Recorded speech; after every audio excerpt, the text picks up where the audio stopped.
First, call to order.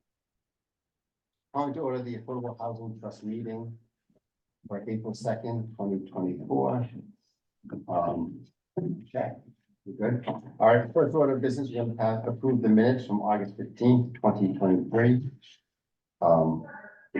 We have to roll call? Yeah. No, all right. Any discussion? Do I have a second?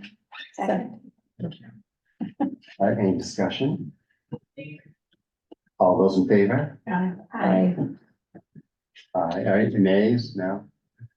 We're good. You pass the minutes. That transition. Sure, so just, I think probably most of you know, we have employed a new housing, community housing specialist, Allison Steinfeld, who's over here. And she's replacing Karen Sunborg, who's been with the town since 2014. Karen was the first housing specialist that we had, and she was involved in all the transition work, which was the creation of the trust, the development of actually 2 affordable housing plans. She did a lot of work on the large house study committee, and she's been with us for a long time. But Allison comes to us with a really strong skill set. She was the planning and community development director in Brookline.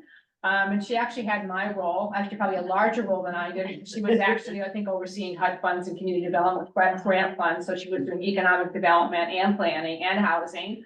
And she previously, prior to that, I think you worked in the town of Framingham. And then she was in Newton, and then she was in Waltham. So we're really lucky to have her with her skill set. Nina's always been fortunate. We've always had very skilled people that have been interested in working here. So I'm gonna miss Karen a lot. We were in graduate school together. We go way back. So it was really fun having her working with us for the almost 10 years you were here. I couldn't convince her to stay any longer though. So I think she's ready to move on. Thank you, Karen. Thank you, Karen. Travel back. Thank you very much. It was privilege working with all you. I'm not sitting next I to know. Right. you. Karen, Karen, I So, As do I, as do I. I know, it's a good thing. If I had one on 2, I'd sit there. Karen, I just want to say thank you for all your work on the housing plan. That was a new experience for me and my first town housing brouhaha. And just learned so much from you and just really appreciated all the effort that you put into that. So just wanted to say thank you. Thank you very much. No, I guess I should also mention Karen actually not only ran the small repair grant program, but she ran the emergency rental assistance program that we actually introduced and ran during the period of COVID, which was a very challenging program. Yeah. Karen, I'm late. Do I understand that you have decided that you're retiring or doing something? oh, different? no. You know, I think it was time because, working remotely worked for a while. And, I think it worked very well for a while. But at this point, I think it's important that there be somebody more local who's kind of, who can really take over the housing piece. But I still have a very busy consulting practice, so I'll just focus solely on that. But, once again, it has been a real privilege working with the town of Needham and all you folks, and a special shout out to Lee and the team at the Planning and Community Development Department. Just it's been a really nice thing for me personally, in addition to professionally. And we just lucked out on the timing for Allison. And I can leave without any worries that you're going to be more than covered on the housing front. So, and I am available to make the transition as smooth as possible. Awesome, thank you. So can you introduce Allison to Marianne, who walked in? Oh, sure. I'm Mary Ann. Yes. Very cool. And you have a last name besides. Seinfeld. Planning, community development director in Brooklyn. And she retired and is wanting to work part-time, so. And she was in Framingham, and she was in Waltham and in Newton, so. effectively, she's in a circle. Yes. We're very Route lucky. 9, all the way We're, around. We've always gotten really highly skilled people. That's so true. It is so true. I'm trying to figure out, were you getting, oh, you've stayed close to the Charles River. I was gonna say you're kind of getting closer to surrounded by the Charles, but yeah. Yeah, I've always been shown. Yeah. Yeah. Alrighty, With friends. excellent. You wanna jump on number 3? You wanna jump in there? Take care. Small paragraph program. Yep, gotta get to the right book here. Do you want me to just do a quick summary of where we're at with the small repair grant Yes. program? Yes. Yes, we Um, had a, but if you want to quickly summarize, that would be great, Karen. Yeah. So there have been 4 allocations thus far, 50,000 each. We've committed a little over $200,000 in funding based on the applications that we received. We had 2 funding rounds per allocation, one in the late fall, early winter, another in the early summer. So we had the first funding round for fiscal year 24 in December, and so looking to do another one sometime early in the summer. To date, we've committed a little over 120. We've spent, I should say, through invoices, a little over $120,000. We have a couple of participants in the wings who are just about to submit payments or have just recently submitted payment information. So we should be, over $130,000. And spring is coming, and there's usually an uptick in work that's being done when it comes to the spring. So we've had over 50 participants so far, and we've generally been able to accommodate the folks that have applied. So I think it's a program that people really appreciate, and it's relatively simple to administer. So I did have a question as I looked at the spreadsheet of expenditures.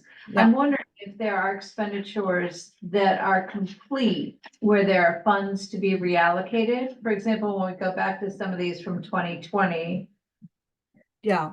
Well, accounting, projects done and they just need to be closed out, or what really is their status?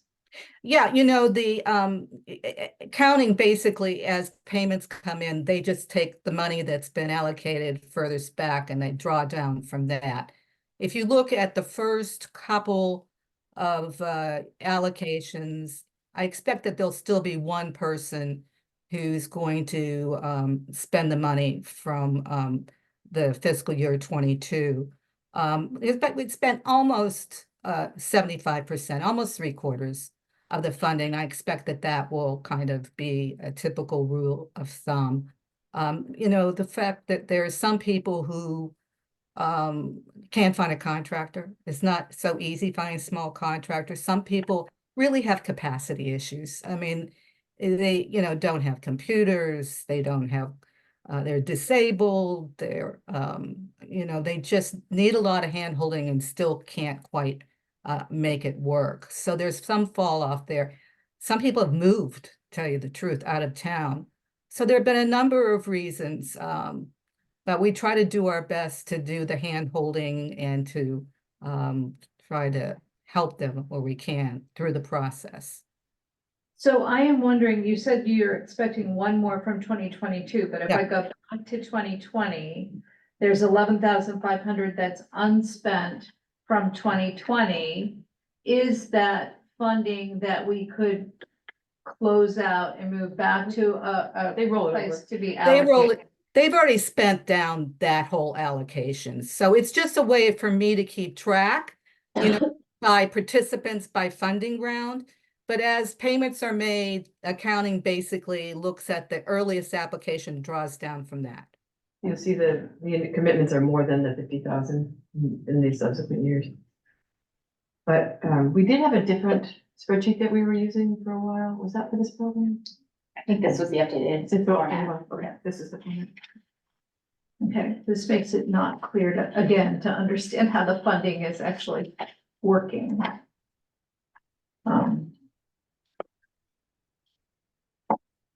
We can find it.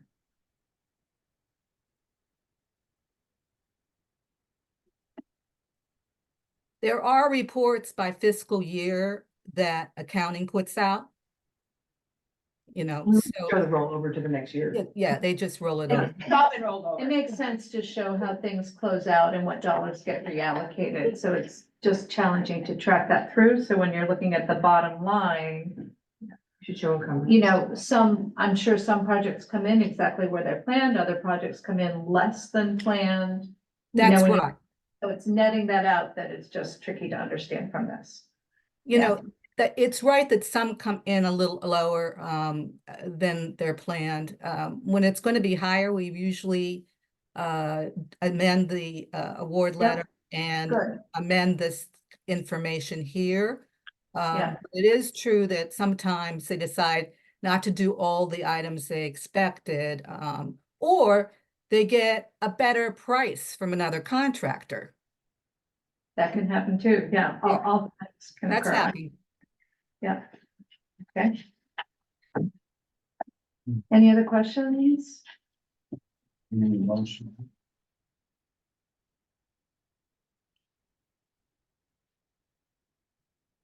Okay, do we need a motion to appropriate? We put the item on the warrant under the name of the Affordable Housing Trust, so we just need to address that. Sure. Man, do you want to do anything? Go ahead. Sure, motion to place that article appropriating $50,000 for the small repair grant program on the May 2024 town meeting warrant. Second. I know. Go. We can do a voice vote here, right? All in favor? Aye. Any opposed? Okay, unanimous.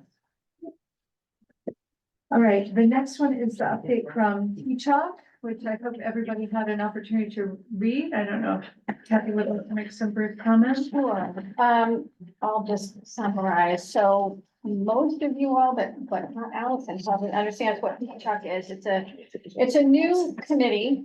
And the It has a purpose- marvelous. Yes, Town Finance Community Housing Oversight Committee. The point of the committee is that, there are times when the town puts in a small, or maybe large for us, but small in the scheme of things, amount of money into a project that the town does not control. And, yet the town wants to have oversight over that spending. So the current example that we're working on is the Needham Housing Authority, which is, which will shortly try to get quite a bit of state and federal money to renovate and expand the housing in the Linden Chambers area. And town meeting 2 years ago allocated $1.4 million for pre-development work. The Community Preservation Committee just recently voted to recommend to town meeting that town meeting vote $5.5 million to them for their project, should they get their complete financing package together, which, you know, they're gonna try for in this round coming up. So TCHOC has met 5 times. We have heard from Needham Housing Authority to understand their project, and they are submitting reimbursements to us for us to approve. So some of that 1.4 million is being spent down for pre-development expenses, and we're approving them. We did make a few recommendations to the select board, and generally very favorably disposed towards this project. You know, a few things we would like to see. We would like to see the Needham Housing Authority meet with us monthly as we go through these expenses. And just that we keep in touch, you know, if they're having trouble getting the financing, you know, that we keep in touch over time, assuming that this 5.5 billion is in fact voted by town meeting. But yeah, the work will be ongoing.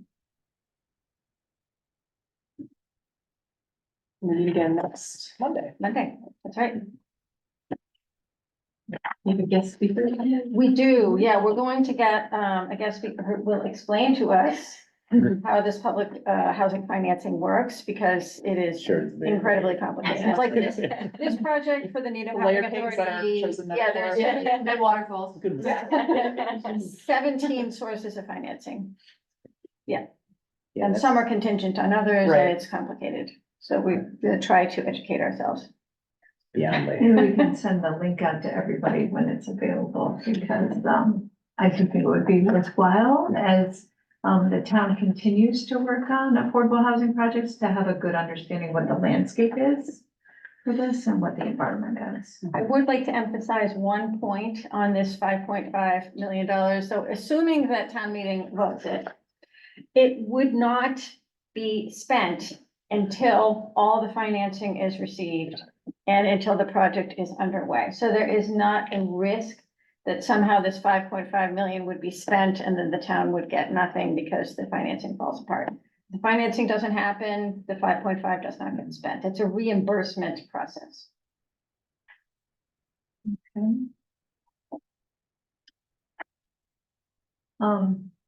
don't know if it's other items not reasonably anticipated to talk about the William Housing Authority meeting this afternoon, but it seems worthwhile to mention.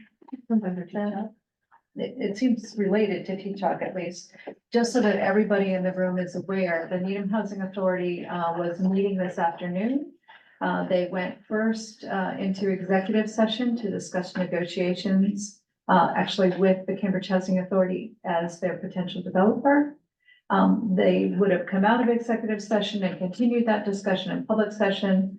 My understanding is that they expected, it was expected that they would conclude that it did not make sense to continue sole negotiations with the Cambridge Housing Authority, that they were going to open up that process to a competitive bid process, which is called a 30B process.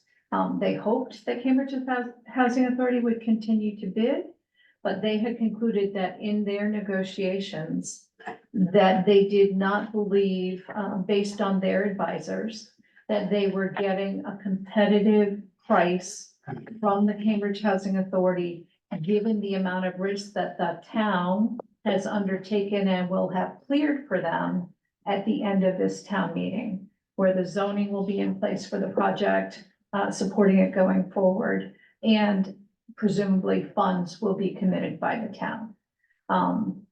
So they're opening that up. They're going to be working as quickly as they can to get a developer in place, because they do want to go forward for that fall application process. And we certainly wish them Godspeed in doing that and hope that it can happen.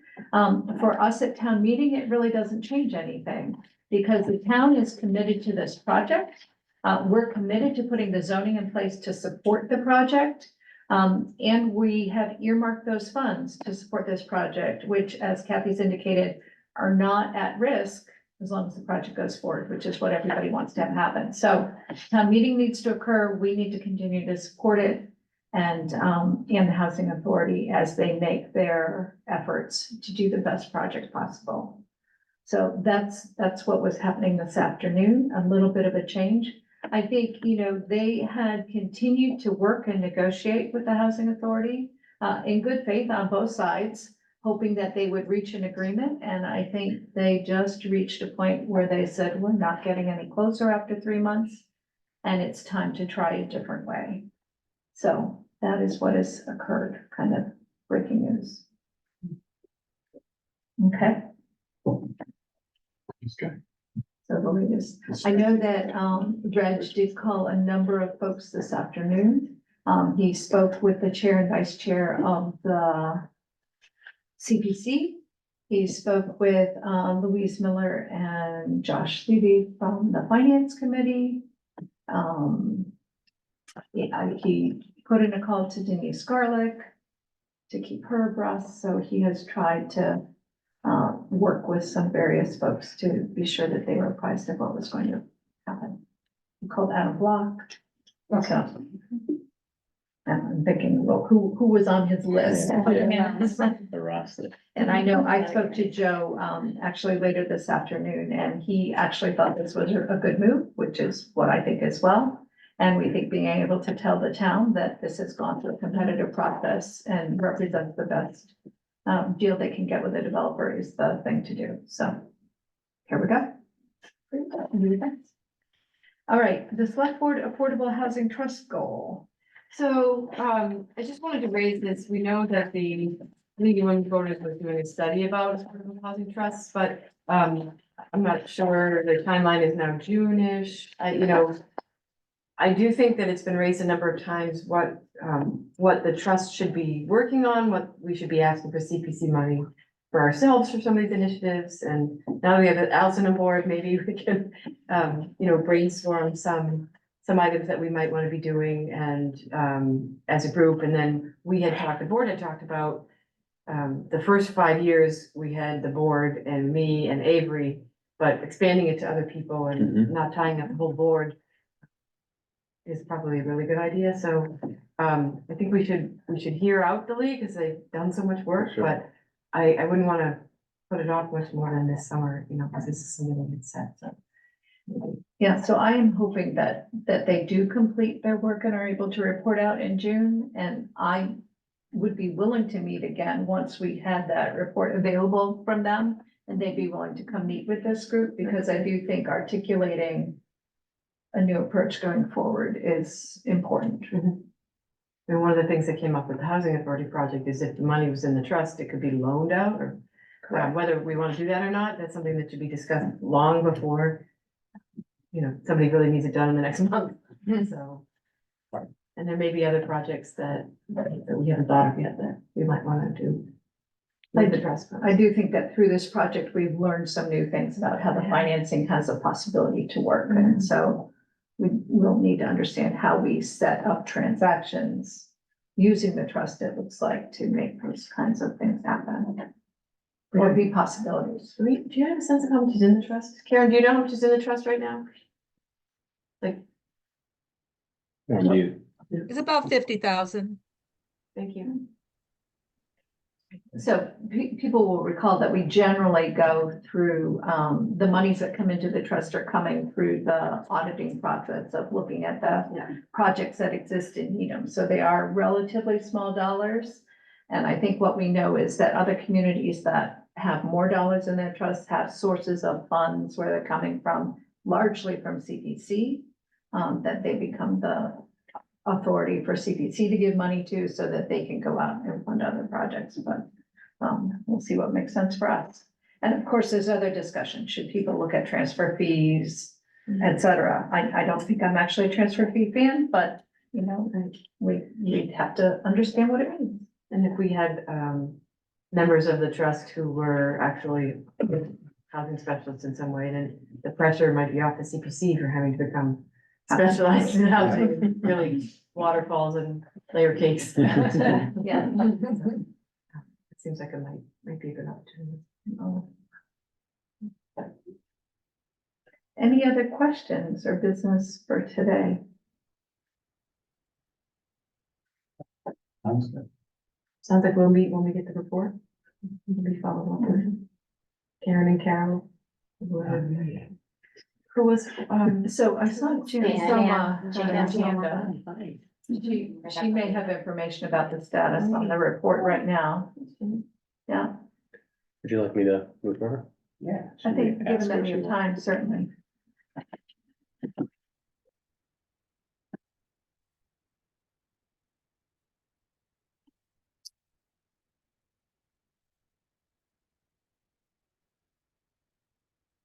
Hi, Jan.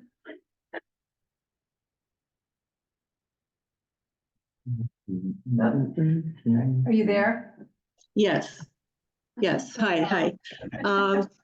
I'm not used to webinar style, so I wasn't quite sure how to present myself. So hi, the league has completed everything, but we have to get permission at our annual meeting to actually present our material. And that's on May 16th. So I'm very eager to share with you what we've come up with, and hope that it's valuable and useful going forward. I can't really present the material at all today, but I wanted to let you know that we're here, we're interested, and we'll have it all for you soon. So as soon after May 16th as you'd like to meet, I'll be available along with some other league folks, and we'll let you know what we found. Yeah. What do you say, 17? The 17th. Give you time. Yeah. In time for select board goal setting in August. No, right. Yeah. So that would be great. We'll be in touch about finding a date. So we can Okay. get on the calendar. Great, looking forward to it. Thanks, Jen. Thank you. Thank you. All right, any other comments, questions, feedback? Otherwise, I would welcome a motion. Motion to adjourn. Second. Wow. How's that for government officials? Any discussion? All in favor? Any opposed? It is unanimous. Thank you.